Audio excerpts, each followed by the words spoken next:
Greetings. I'm Dr. Avis Williams, the proud superintendent of NOLA Public Schools, and I am right here at Warren Easton High School with some amazing scholars and alumni. And of course, this is another episode of Voices of Future Leaders. So we're going to get some introductions in, and then we're going to dive right into talking about social justice. So start here. Hi, my name is Jasmine Mitchell. I am a 10th grader and a part of the fabulous flag team with Big Sister, Little Sister, and a part of Student Council. Love it. My name is Tonya Boyd Cannon. I'm a proud graduate of Warren Easton class of 1997, educator and entertainer. My name is Jalen Chapman. I'm a part of the Warren Easton football team and track and field team, and I'm also Mr. Sophomore. My name is Clarence Foster II. I am Mr. Warren Easton. I'm a part of the football team, captain of the football team, and I'm a 12th grade. I am Sunni Patterson, a great part of the alumni of Warren Easton, class of 1997, a poet and magician in my spare time. Nice. My name is Lean Ayad. I'm in 12th grade. I'm the Student Council president and the Interact president at Warren Easton. Wow. So I feel like I'm like sitting here with royalty, okay? And it's purple is definitely the color, right?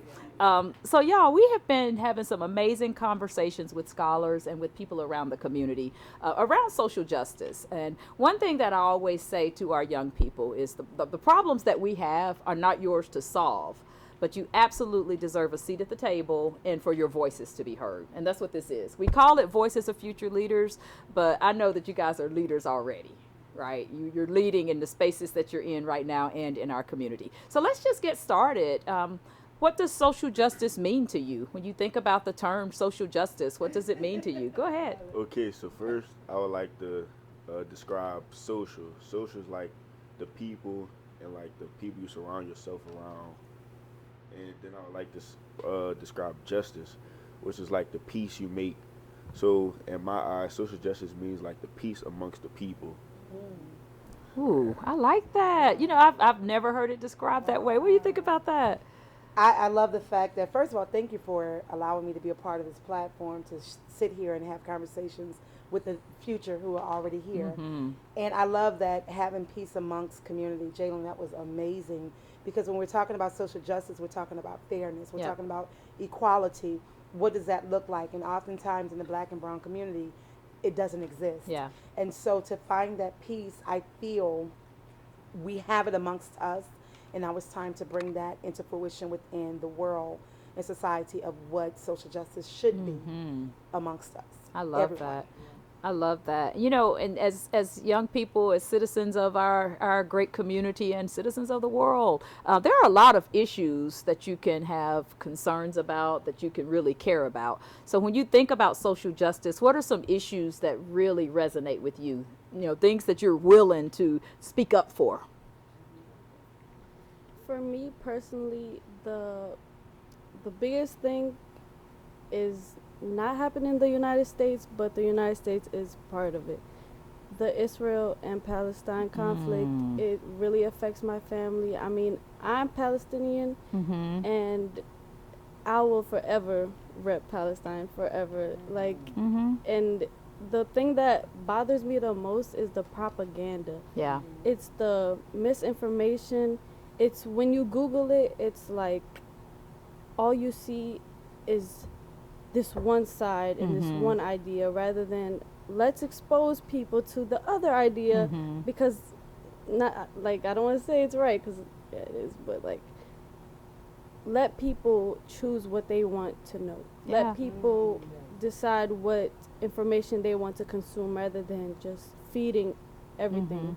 And that gets to the fairness that we just talked about. You know, if you want to really be fair, then we have to make sure that people have access to all parts of the story. Yeah. I appreciate you lifting that up. You know, because when we think about social justice, you know, obviously we can look at what's right in front of us, but we have a whole world that's happening right now, right?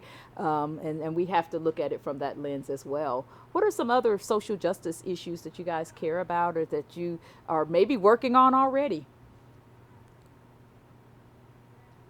I think education, it plays a major part when it comes to education, because speaking of the war, if we're not educating on what's happening in schools, there's a lack of information, which creates a world of ignorance. Yep.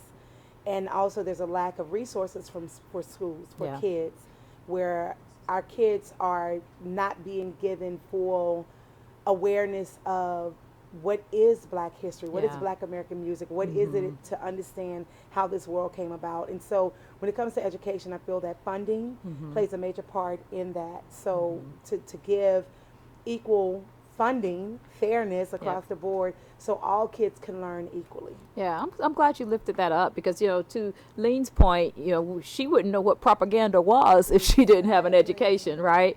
And in order to be able to unpack what's happening around us, that education piece matters. It's not just about what we're learning in school, but it's being prepared for life. Yeah. What are some other thoughts that we have around social justice? I would like to piggyback off of Ms. Cannon, you know, with the equity in education. Not all students have like access to this, like not all students have the resources that our peers may have. Like I want to say it's not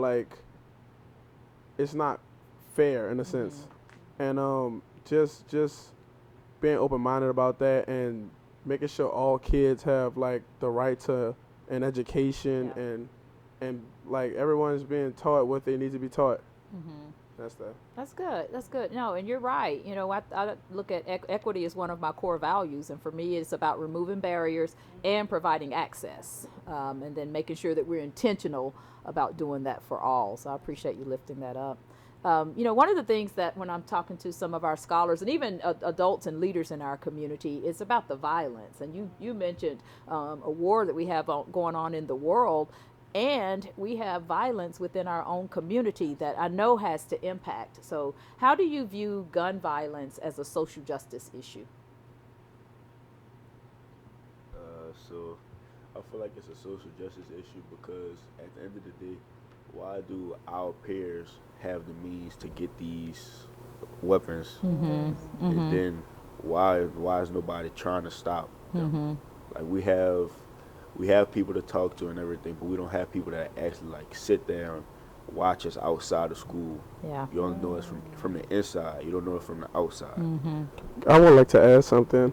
A lot of us are not like, we see these video games and we think like, we don't think much of a gun, and like they see that they can respawn and it's like, oh, it's just, oh, I'll get another shot at it. But like, it's life. Like life, you only get one chance. And just last year, I want to say, we lost two freshmen to gun violence, Kennedy and Tyler. That were their names, and it's sad. It's sad that they lost their lives, but like, it's vital that we bring awareness to these weapons and help kids understand how dangerous a weapon is. Yeah, I'm glad you mentioned the piece about like video games, because I do think as young people, it's normal to not have the same grip on reality that I might have. You know, it's normal to think you'll live forever, and that, you know, certain things that may happen don't hurt or kill. And I do think that it's a great opportunity for you all as leaders already, and for us to make sure that young people understand that, you know, because otherwise we're going to be dealing with the trauma and the mental health issues well into your future. And speaking of the mental health, do you see mental health or trauma as part of what you're having to grapple with in our community? I mean, not necessarily for me, but like, I hear a lot of students talk about like them like wanting to have like mental support with that, and just like for them having that access, I feel like that can help them out in the long run. Yeah. Just like having that access to someone. I don't know what I'm trying to say. I know what I'm trying to say, but it's like it's hard to get it out. Someone to listen. Right. They just need someone to listen, like you said. Yeah. Yeah, and a lot of people don't have parents at home that can talk to them and guide them to the right direction. That's why I feel like there's a lot of crime and a lot of violence, because there's nobody at home to guide them and tell them this is the right thing and this is the wrong thing. And that's what I really feel. I want to piggyback on what both of you said, because being an educator over 20 years, what I've learned is it's two parts to it.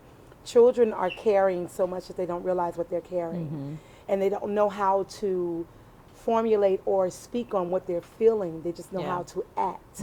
So with that action comes a reaction. As the respondent person on the other end receiving that reaction, we are also traumatized with having to receive and give that support when they're not getting it at home. So then as an educator, where do we go for that support? So it's a two-part, because I've always advocated for having a, bi-monthly round table of conversations around mental health, because we're coming up on the holidays, and a lot of babies are experiencing trauma during the holidays. And so I really feel that the more our youth are able to speak up and say how they feel, because I grew up hearing children should be seen and not heard. And I had to change that narrative to be children should be seen and heard, because they do have a voice. Absolutely. Children are our first teachers. They teach us how to teach them. They teach us how to love them. They teach us how to feed them. So if we can learn from them and then turn around and deposit those same teachings of what we know back into them, we would have a better sense of communication, especially in the mental health field. I love that, and we can learn so much, and that's what I love about doing this. And when I'm visiting schools, and I learn something new every time, because you guys have so much to offer, and shame on us as adults if we don't rely on young people to support us. Go ahead. I was gonna say that on top of there not being enough support, the kids also do not want to open up. It is hard it's easy to understand, but it's so hard to say it. It's so hard to be like, to get vulnerable and be like, I need help, speak up and be like, this is an issue that I'm dealing with. And then on top of that, like, okay, the way I grew up, right, if anything was going on at home, I was told, do not talk about it outside of home, because Social Security and all, like, all the people. So it's that too, like, kids are afraid to speak up because of threats. One of the things that I hope happens is that we can normalize talking about mental health, that we can normalize just having the conversation in homes, in schools, amongst friends, and in the Black community, this is a major problem, that mental health has been stigmatized for so long, and nobody wants to seem crazy, right? And, that whole adage, oh, you'll be okay, you're probably just a little blue, you'll be fine. So I want to encourage you all to express yourself, be comfortable enough in your skin to express yourself, and find trusting adults, because I think part of the not expressing, in addition to what might come from home, a lot of times it's just not trusting people enough to be vulnerable. I would like to add something to that. I feel like people are scared to open up, and speak about what's going on inside of their heads, because they're scared of what people are going to say about them.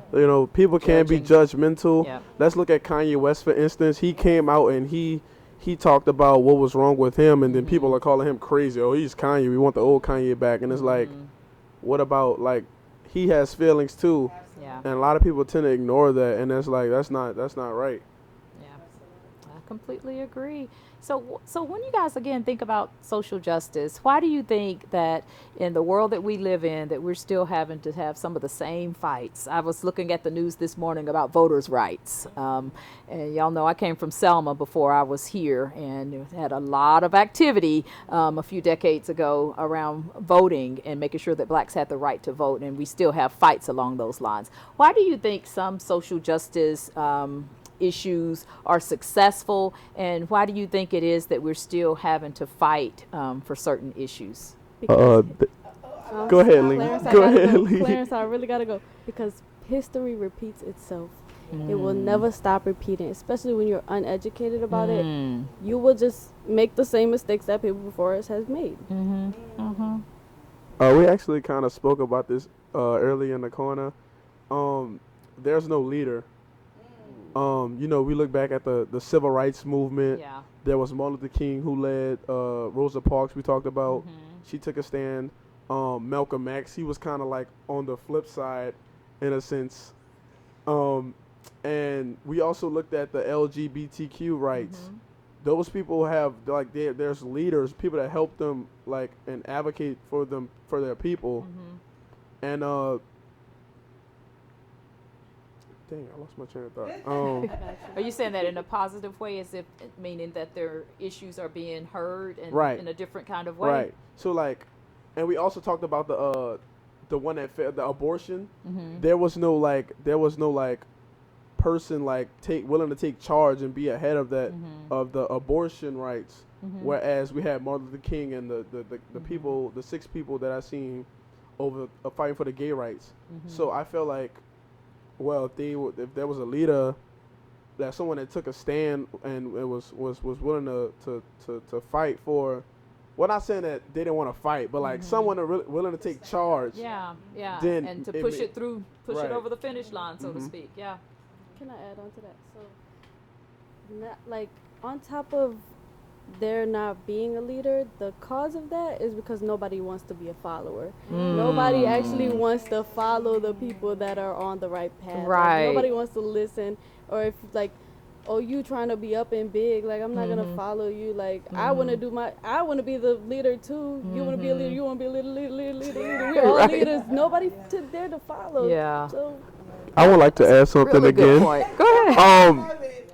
We have like, I know like, well, I don't know, but like some people are like scared to take a stand and like stand firm on what they believe in because of the backlash they may receive, and like a lot of people are not willing to take that and push through and fight for what they want.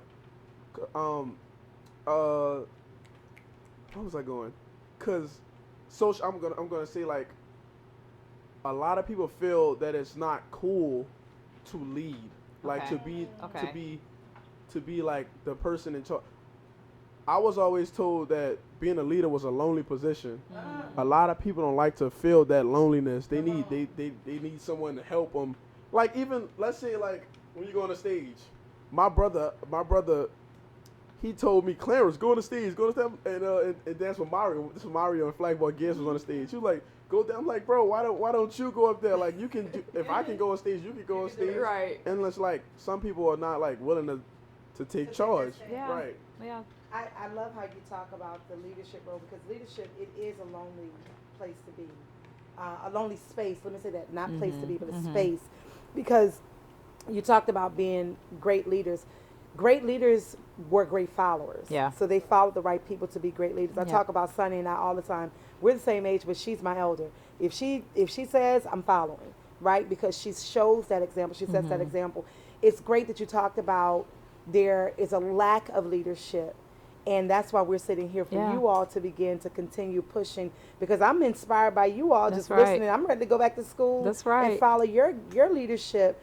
Our communities lack a lot of funding, transportation, when we're talking about voters' rights, because we know to vote, but how do we get there? Right. We know to vote, but I love the way that we're doing. A lot of educators have taken this system of teaching the younger generations how to vote and what that looks like to have Yeah. that power. In real time. In real time. Yeah. They take it home and teach their families, Yep. right? So now what we're doing is we're recreating a process or system starting with babies Yeah. to now educate the adults. Yeah. And so you all are our leaders. We That's follow right. you. You're our teachers. So thank you. Yeah, and I want to give a shout out to Elon Academy. When you mentioned that, I had a flashback of a week or so ago. I was at Elon. They were having their student council elections, campaign speeches, and real voting on the computer and everything. And it was a real demonstration of students in real time learning how important voting is and how important it is to pay attention to the issues and that sort of thing. So. Yeah. So another issue that I've noticed in my eyes and in my nose is the smog that we've had, particularly in New Orleans East. But it's filtrated through other parts of the city as well. When we think about social justice, we don't always think about environmental justice. But we know that a lot of times black families, black and brown families, and people who are poor live in communities where air quality is just lacking. That's why so many of our babies have asthma. So what are your thoughts in terms of the environment that we currently live in through the lens of social justice? I believe that everything is a chain reaction. So I'm gonna break it down. So we've been facing like these fires and stuff, and that's because of the lack of rain. It hasn't been raining because we haven't had hurricanes. So like the hurricanes usually play a part in like bringing water to like bringing rain. And we haven't had hurricanes because of the heat, and it's hot because we're producing too much. I don't know what it's called, but we're producing too much of it, and it's all like a chain reaction. It's a rippling effect, and because global warming. Right, global warming. It's all of that. It's like it's a rippling effect, and it's affecting us in New Orleans because we don't want to take care of the environment. Just like stuff like simply like plastic water bottles get into the ocean and they do a lot of harm. And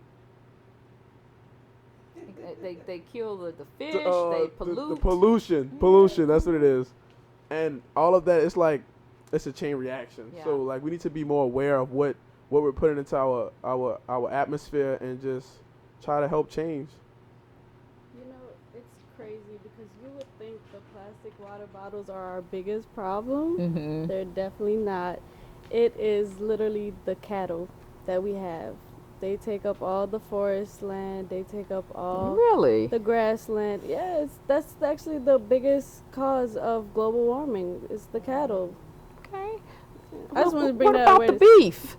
Yeah, it's all about the beef. It's the beef. It's all about the beef. I did wanna go back to the smog part.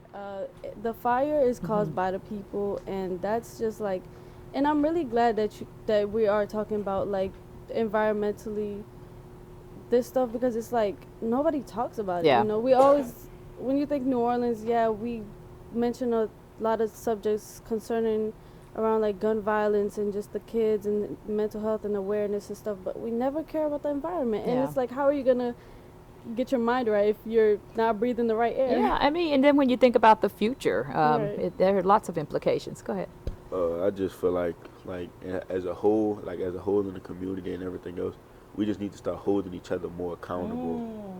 I like that. Like for the actions that we're making, like the big manufacturers and all those other companies, like the big mass productions. Like y'all need to understand, y'all are in communities that probably can't get this fixed as fast as a big time city would. So like y'all have to be more, have to think better. Like when y'all doing certain things, you need to think about the people that y'all affecting. Yeah, and that's a good way to look at it too, because there are reactions and other reactions when you talk about the choices that we make, whether it's around pollution or something else. Absolutely.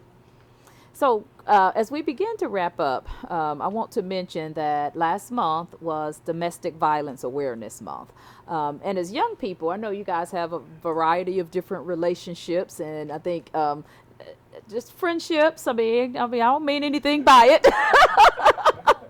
You know, from friendships to family to close relationships, you know. And, you know, the mantra for Domestic Violence Awareness Month is love should not hurt. So how do you guys view relationships, and, you know, what advice do you give or would you give a friend or someone who you felt was in an unhealthy relationship? Okay, I don't know too much about relationships, but what I do know is everybody is in a toxic relationship, and everybody. It's not now in my in our generation. It's not mainly like a physically abusive. It's more mentally abusive. Yeah. So, I mean, the advice. It's no advice that I can give. Like, people who are in these mentally abusive relationships in our generation, they can't escape. They leave a relationship, and then they're like, oh, where's the next toxic one for me to be toxic with. Yeah, you know, and I'm glad you mentioned the emotional piece, because, you know, sometimes when we think about domestic violence, we only think about physical abuse, but there's a lot of emotional and mental abuse that can happen as well. Other thoughts? And I also feel as if you, before you get into a relationship, you should work on yourself before getting with somebody else or trying to bond with somebody else. Like, it all starts with you and how you want to portray or be with this person you want to be with. I love that. As you were talking, I pulled up this note I put in from September 6, 2022. We were on a podcast, Sunny and I, and Sunny was talking about ships, right? She said, it brings something into another level. She says, the essence of existence allows it to be and to ordain.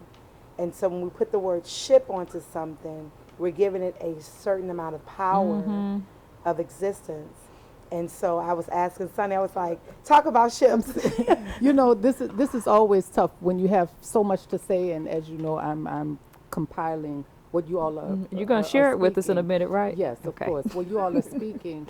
A part of my role in this space is to create this summary piece as you are speaking.